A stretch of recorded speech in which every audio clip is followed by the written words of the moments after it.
Susie was walking down the road one night in the countryside when she was surprised by hearing a phone box ring. She wondered who would be calling a public phone box, especially in the middle of nowhere. Well, it was near a bus stop, but besides that, no one was around, unless they were waiting for the bus, of course. She had decided to answer the phone when she was surprised to hear a man's voice. "Hello, is anyone there?" Susie said. "Hello, yes, I'm here. I'm sure you must have the wrong number. This is a public phone box." The man spoke again. "Oh, maybe I did call the wrong number, but thank you very much for answering and letting me know. I must say, you have a very nice voice. I am very sorry if I put you out of your way, but it was very nice to speak to you anyway. I guess you must be wondering why I'm calling a public phone box. Well, it was very nice to speak to you. I hope you're having a good night." Susie felt strange, a stranger calling a phone box, asking her was she having a good night, but she liked how he spoke, so replied, "Yes, I'm having a great night, thanks for asking. I'm just waiting for the bus to go home now." The man said, "Oh, I'm very glad to hear you're having a good night. So the public phone box is near a bus stop then, I gather." Susie was enjoying the chat with the man, but realised the bus was coming, so quickly said, "I'm very sorry, I have to go. The bus is coming. It was nice talking to you. Bye." The man said, "It was very splendid talking to you also. Bye now." Susie walked into the bus and felt happy for some strange reason. About the phone call, the man had left a good impression on her. She was wondering, was it his voice or what he said, and she wondered what he had looked like. When she got home, she told her sister Rachel all about it. "I was waiting for the 10 o'clock bus, and well, I was very surprised to hear the public phone ring in the phone box right next to the bus stop. I answered it, and there was this really sweet man on the other end. And, well, we had a lovely chat, but unfortunately the bus came before I could even tell him my name." Her sister smiled and said, "Wow, what age was he? I wonder what he looked like. Maybe he looked like a film star." Susie said, "I'm not sure what age he was, and of course I have no idea what he looked like, but he seemed so sweet." Rachel said, "Are you going to wait at the bus stop again tomorrow night to see if he calls? How do you expect him to call the same phone box again at the same time? It obviously was a wrong number he dialed."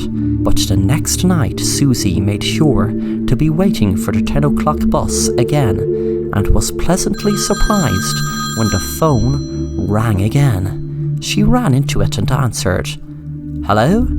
Hello, Susie. I am very happy that you were waiting for the bus again, and you answered the phone. I was hoping you would. I hope you're happy that I rang this phone again. Are you, Susie?" Susie said, "Well, yes, I kind of enjoyed speaking to you last night." The man said, "Well, that is splendid. Our feelings are mutual then. Tell me, Susie, is there anyone else waiting for the bus? Are you alone?" Susie said, "Yes, I'm alone. This is a very quiet road, you see. Not many people ever wait for this bus." The man said, "Oh, it must be in the middle of the country then, Susie, since not many people catch the bus." Susie saw the bus coming up the road and said to the man, "I'm sorry, the bus is here." The man said, "How about we continue our conversation tomorrow night? Same time, Susie?" Susie agreed. The next night at the same time, the phone rang again. The man said, "Susie, I'm not sure I even told you my name. My name is Fred, Susie, and do you know, I love your voice, but I would love to be able to put a face to that voice. How about we meet in person, Susie? Would you like that?" Susie thought about it, then quickly said, "Well, yes, if you would like that, sure." She gave him the directions to the phone booth and told him she would meet him at 9:30 tomorrow night. Back at Susie's house, her dad was reading a newspaper article.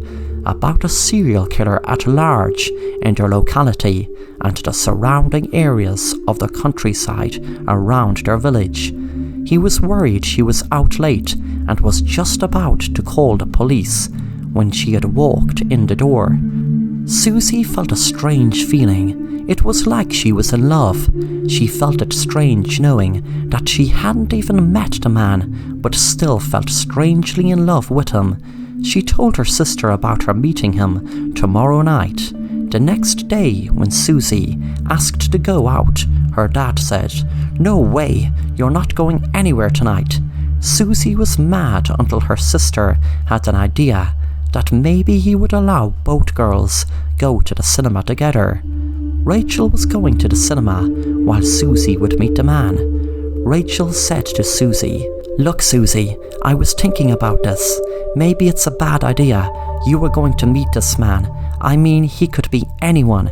He could be a madman for all we know." Susie laughed it off and said she would meet him and was sure he would be a really sweet guy. When Susie was on the bus, she heard a conversation between two people who were talking about a serial killer at large, a man who was targeting young women. Susie felt sick thinking of the stranger she was about to meet. She stayed on the bus and knew she couldn't go home, so she would go back to the cinema and join Rachel. But Rachel was worried about her sister and had already gone to meet her by the phone box. When Rachel was outside the phone box, she had been calling her sister's name, but all she could hear was her own echo. Suddenly a man walked out from the ditch and said, "Hello, Susie. It is so great to finally meet you." Rachel froze as the man went near her and she kicked him. The man said, "Oh, now, that's very nasty out of you, Susie. Very nasty indeed, and I have to punish you for that." He dragged her into his car and put her in the boot and shut it.